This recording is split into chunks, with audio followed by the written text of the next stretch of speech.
Welcome back, Hawks fans. This is your Atlanta Hawks fan show. It's your boy Bryce Lewis back again with all the Hawks news, recaps, everything of the sorts. And we bring back a special guest on the show, Pat Benson of Sports Illustrated, covering the Hawks. Welcome back on the show, sir. How are you? Hey, man, I'm doing great. It's my second appearance. I'm excited. You brought me back a second time, so I've made it. Yes, sir. Hey, you always love bringing back, established individuals as yourself. You know what I'm saying? I don't know how established I am, but I appreciate it nonetheless. Yeah. I mean, listen, Pat. I see what the people love. I mean, listen, you got into it with Chris Kirshner, so technically you're good in my book. So shots fired. We keep it calm here, though. It's like just mentioning it. That's all. But, no, it's all good. It's all good. Yeah, for sure. But man, Hawks season ended last week, as we know. Obviously, not the way we wanted it. This season's been a big roller coaster. A lot of things have happened. Obviously, I wasn't surprised that Chris released something about some stuff that happened in the organization during the season. I always say some reporters always know what's going on, but they can't release it because it wouldn't make sense. Yeah. Now that the season's over, it's like, all right, so this is why this happened. What I really didn't like about that, there are a couple things. The main thing is, at least the way, maybe it wasn't even the way he did it, but the way the Athletic portrayed it on social media was like a shot at Cam Reddish. Somehow he caught a stray in all this. I felt like that was super unnecessary. You can take the whole thing apart, but that was something that really stuck with me that I didn't like. And the rest is pretty much like hearsay and subjective, and everybody has their own opinion. So I didn't really buy it, but I really didn't like the Cam Reddish shot. Yeah, I got you. I mean, there's a lot of stuff that happened, and obviously there was clearly something going on behind the scenes. No doubt. It's just one of those things where you always sit there and think, dang, I wonder if this is really what happened or what's not. But my first question to you is this. So after the season, the big discussion on Hawks Twitter is, okay, Hawks need to get a second star.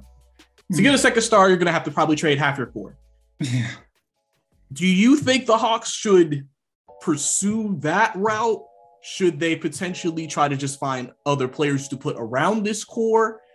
Because some teams give their core 4 or 5 years sometimes to see, because sometimes you never know when they'll break through. It may not be immediate. It may take some years. Yeah. Do you think they should take that route? Or from what you've seen this year, you're kind of like, listen, if they really are in win now mode, they gotta make that move this offseason.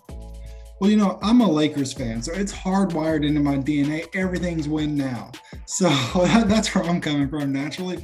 Also, that's just the way I think it should be in the NBA is windows, championship windows, contention windows, they close in a hurry if you're not careful. So all it takes is an MJ or a Kobe or a LeBron to be drafted, and there goes your conference for the next decade. And secondly, you have to have a second all-star if you're serious about contending for a championship. So after covering the team for one season, I personally would pull the trigger and I would make a consolidation trade. But I want to hear your opinion on this one. Well, I think for me, it's like I kind of think about this a lot. Yes, we should get a second star, but my key is always when getting a second star, who are you giving up to get a second star?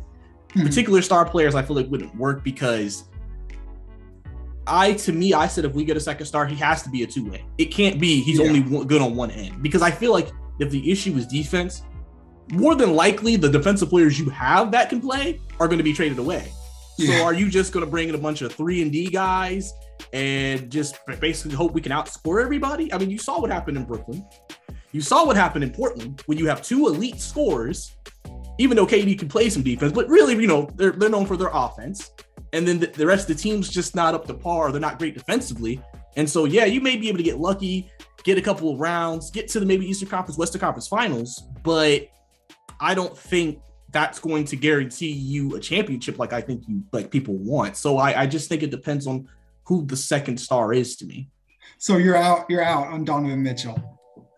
Yeah, I know a lot of people want Donovan because I just think it's just they just want the star, and they just think, well, if he plays with Trey, they'll get easier shots and they'll both dominate. But at the end of the day, if we're having to beat everybody 125 to 122, I mean, we've never seen a team just outscore a team and win a championship. Like, you could be elite offensively, but you got to be at least decent defensively. And it would depend on how they shape the rest of the team. And for sure. Yeah, you got to have a top 10 defensive rating. And you don't have to be the best defensively, but you have to be competitive. And another name I see floating around a lot is Rudy Gobert. Apparently, between obviously Donovan and Rudy Gobert. I would definitely steer clear of that situation as well, because I don't think it's a major upgrade over Clint Capella, but he is far more expensive. That's another name I would like to see them just completely steer clear of. Yeah. To me, I also feel like it's like people talk about the defensive upgrade potentially, and maybe offensively, but still, I don't know. I'm just not a big fan of either two with this current team. Now, my next question would be in that situation though. DeAndre Hunter. Obviously, last game we've seen 30 points, took over in the fourth quarter. I don't think we've ever seen a DeAndre Hunter game like that. That's what some people think he could become on a consistent basis. Obviously, the Hawks have the opportunity to extend him this offseason, even though he's not an actual free agent till the next year after this next coming season. Are you, from what you've seen, DeAndre showed flashes of good. He's been hurt. He stayed healthy after that injury early in the season. And after, he's, like I said, up and down, he knows he needs to work on his game. Would you extend DeAndre Hunter? Now, people think he's not going to get the max he can get. Yeah. But just in general, would that be a guy where you're like, you know what? I'm willing to keep working with him. I think he can do this on a consistent basis and stick with DeAndre Hunter, or do you just go in the next offseason and just say, we'll see what happens? I think I would let him hit restricted free agency, or, I would not extend him this summer and then renegotiate kind of like they did with John Collins. And obviously that one came back to bite him because Collins just played out of his mind in the 2020-2021 season, and he got his payday. He earned it. I think the incredible playoff performances we saw of DeAndre Hunter, I think I don't think we're going to be getting that on a regular basis. I think we know who he is. He's not baby Kawhi. He's a very solid two-way, starter, a serviceable NBA player, and there's nothing wrong with that, but that doesn't earn you a big payday. I don't think so. Yeah, I would let him try to earn his next paycheck this upcoming season. Okay, so let me ask you this. Obviously, another big discussion in Hawks circles is Nate McMillan. A lot of people are down on Nate. A lot of people feel like Nate could potentially be holding the team back. Obviously, when you have a young team like we do, I always say the biggest thing is you need a guy who teaches because they're young.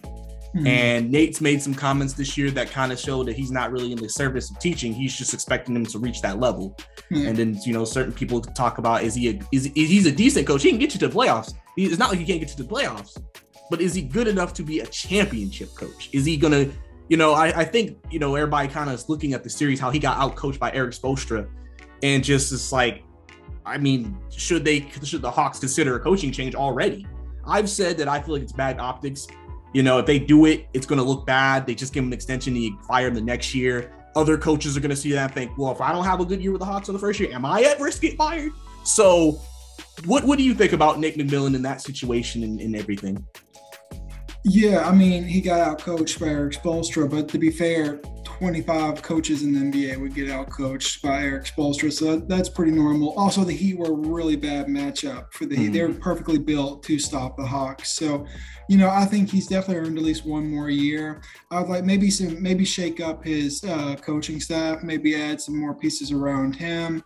Because you can't go into a series as unprepared as they were for the Heat when it was clear that the Heat were going to throw everything at Trae Young. You've got to have game plans A through Z ready, and the Hawks didn't have that. So that really does fall at McMillan's feet. I don't think it's time to let him go yet. And additionally, I don't think that they're going to try to keep paying another coach after just 1 year. He's still going to get his severance. So I'd say let him coach at least one more year and see how things go from there. Yeah, I think it's tough because I know people are going to be frustrated all year with Nate. Yeah. It's funny. I got this name from a guy I work with up here. They call him Stank McMillan. Yeah, so I got to having to call him Stank just because I think it's funny. But it's funny. But so if you're Travis going into this offseason, obviously you would expect something to change. If you're Travis, do you get more involved in the process? Do you talk to Nate? Do you talk to the coaching staff? Do you talk to certain players? I don't know how involved he is in terms of like actually involvement with the team, in terms of like what they do and how they run. But do you think Travis should maybe take that position? I mean, remember last year, I think he had an interview on 92.9 and said, I mean, I'd like to see Jalen Johnson and Sharif Cooper play, but Nate really never played them. And I don't know if that was just him saying it there, but he never told Nate that. So do you think maybe he should maybe take more of an aggressive role in that situation, just to, you know, listen, you got a draft pick this year. You got Jalen still, who I think people really, really hope gets into the rotation next year. You're just not going to draft somebody who people think is a lottery talent and leave him on the bench. No. Sharif, I know you wrote an article about, is he going to be the next Brandon Goodwin? Obviously, that's not. Obviously, that's like, you know, because Goodwin can play. It's just he doesn't get the opportunity to, you know. So what do you think Travis? You remember that? Yeah, of course. So what do you think Travis should do? Do you think he should get more involved? Two things. One, I love his 92.9 Tuesday morning interviews. They're always so spicy. You know you're getting some good content. I'm just like, all right, I'm ready for it. And then secondly, I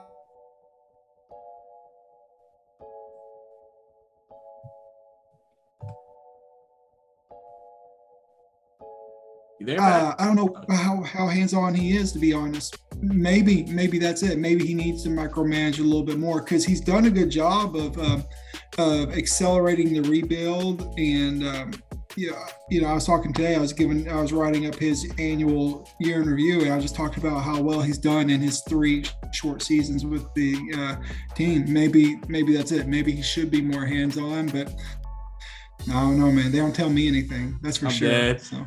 Yeah, I mean, hey, we all will be the fly on the wall in those meetings and discussions they have within the organization, and see what happens. And so then my next question would be, obviously we talk about trading for a star.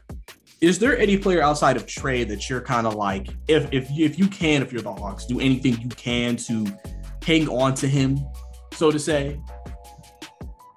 I'm a huge fan of John Collins. I like everything he brings, but I just don't know how they keep him, to be honest, in part of a trade package. It seems like any trade package is going to be centered around John Collins. So I've kind of built myself mentally. I've kind of like prepared myself for that Collins could be gone. So after Collins, I'm going to go Okongwu. I like him because he's just such a dog. He's such a fierce competitor. He's gotten better in his 2 seasons. And I think he provides, both Collins and Okongwu, they provide so much of what this team lacks, which is toughness and defense. I really like Double O. I think that's my guy. I'd like to see them hang on to him as at all costs. Yeah, definitely. I think Okongwu, like you said at this exit press conference, he's going to come back with a jump shot, which is just going to forever change his game. And I think that's going to be big, especially since people believe, I mean, isn't he the center of the future? Like, you know, so I think that's going to be big if Okongwu can continue to develop his game and get better. What about you? Are you married to like Herter or Bogey, or are there any of those guys that you don't want touched? I mean, I always said this. If we trade anybody, I would rather trade Kevin than Bogey, just because I know Bogey. Like, if Bogey was like 3rd, 4th option, that's not really bad, because we know Bogey can get hot. I feel like people always say John is more of a 3rd option. Then okay, make him a 3rd option. Get a 2nd star and make him a 3rd. I mean, I don't think if he's still giving you 16 to 18 a night, I think that's what you would expect from him. Like, that's not terrible. And everybody always says that John getting paid like a number 1, number 2. I'm like, you do realize that a max contract right now is like $250 million. John's not even getting less than $100 million of that. If anything, that's 3rd option money. So he's getting paid like a 3rd option. I just think, since there's so much money in the game, we see anything north of 100 and think star player money, you know, even though that might literally just be really good player money. So I those are 2 guys I would want to, just because I feel like versatility. If you get a 2nd guard, you can take Bogey off the bench, help the bench unit. I think personally, ideal bench unit for me next year, ideally, I'd so DeLon, Bogey. We got to get a backup 3. That's going to be big, I think. And then Gallo will probably be gone. So Jalen will probably slide into that role, and then Okongwu. So you'll probably just need one more. Like I said, you just got to find a backup 3. And then that's, if you think about it, it's not a bad bench unit. You know, you're not like, hey, that's not bad at all, actually. Yeah, especially when Coach McMillan, he doesn't really go super deep anyway. So yeah, I mean, you know, some people complain about why you playing the whole bench. It's interesting. It's interesting. One last question before I let you go, Pat.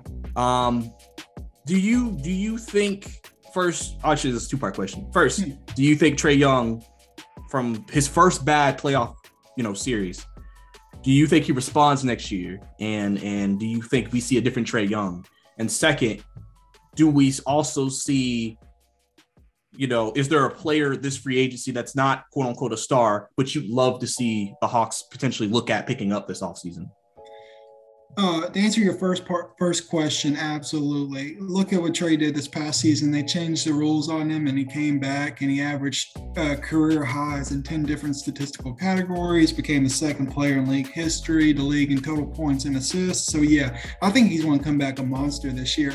And as for this year's free agency, I haven't had much time to study it. I really don't think signings are going to be how the Hawks improve the roster. I think it'll have, it'll have to be through trades, and we're going to have to part with some guys that we really love. And I think, as always, after the season ends, the playoffs ends, there's always some fallout. There's always some unhappy campers. So it remains to be seen. I say let's just steer clear of the Donovan Mitchell, Rudy Gobert coupling and everything else. We'll let it ride. We have the best point guard in the Eastern Conference, so we're already in a good starting position right there. Yeah, definitely. I appreciate you coming on, Pat, man. Let them know where to find you at. Yeah, follow me on social media at Pat_Benson_Jr. And Bryce, man, thank you so much for having me. Like I was telling you the other day, I'm a fan of your work, your writing, everything you do, and really, I just anytime. I'm going to invite myself, actually. I'm going to go ahead and take this opportunity and invite myself back on. I'm coming back on another time, so we'll figure it out. Yes, sir. I love it, Pat. Yeah, man, you're definitely welcome back on anytime, man. Definitely love having you on for sure, man. Yes, sir. But yes, sir, this was your Atlanta Hawks fan show. I'll see you guys later. Peace. To host a fan show or appear as a fan on a fan show, create a profile in Fan Media Network. Then look for the news page in our website and fan show resources page. Help yourself. We give show hosts a show graphic in team colors, a simple short show format, tips on pre- and post-production, ideas to get fans and guests on your show, Apple News distribution and show sponsorship sales and services to help featured show hosts earn money. Show hosts use our iPhone app to publish their shows. Our website supports Android users.